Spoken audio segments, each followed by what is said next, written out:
James was enjoying his life on the island of Sodor, but he still had a lot to learn. "You're a special mixed traffic engine," said Sir Topham Hatt. "You can pull coaches or freight cars quite easily, but you must learn by your mistakes." James knew what Sir Topham Hatt meant. He could well remember that dreadful accident on his first day.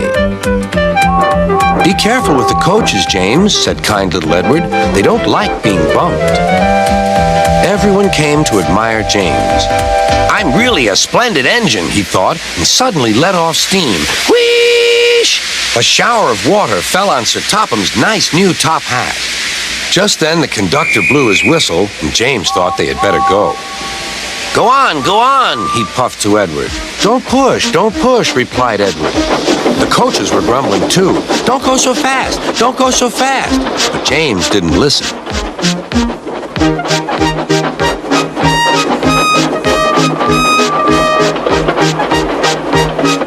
When at last they stopped at the next station, 2 coaches were beyond the platform. They had to go back to let the passengers out.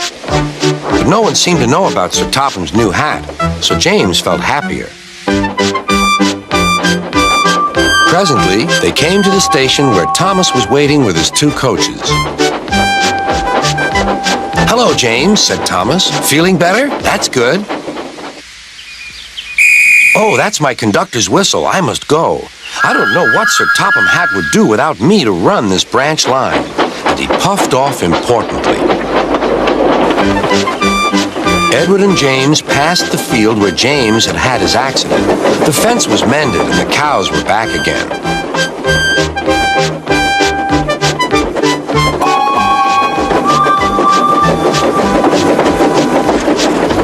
They ended their journey and rested before setting off for home.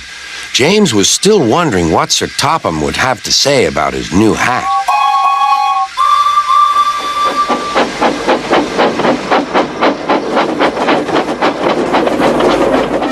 Next morning, he spoke severely to James. If you can't behave, I shall take away your red coat and have you painted blue. James didn't like that at all. He was very rough at the grumbling coaches as he brought them to the platform. Don't talk, come on! Gordon never has to fetch his own coaches, he thought to himself, and he's only painted blue. To make James even more cross, this time no one came near him. I'll show them, he thought. They think Gordon is the only engine who can pull coaches.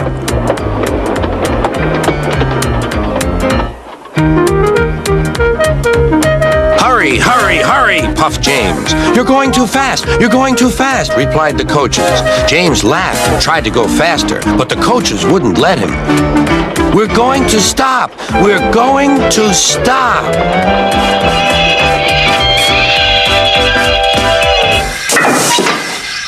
What's the matter? James asked his driver.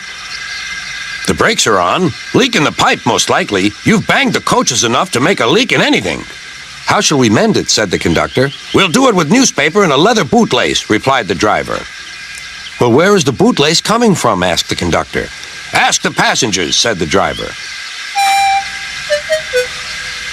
You have a leather bootlace there, said the conductor to a smartly dressed man. Please give it to me. I won't. Then I'm afraid the train will just stop where it is.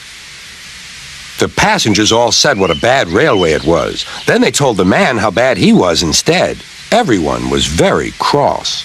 At last, he handed his laces over. The driver tied a pad of newspaper tightly round the hole in the brake pipe, and James was able to pull the train.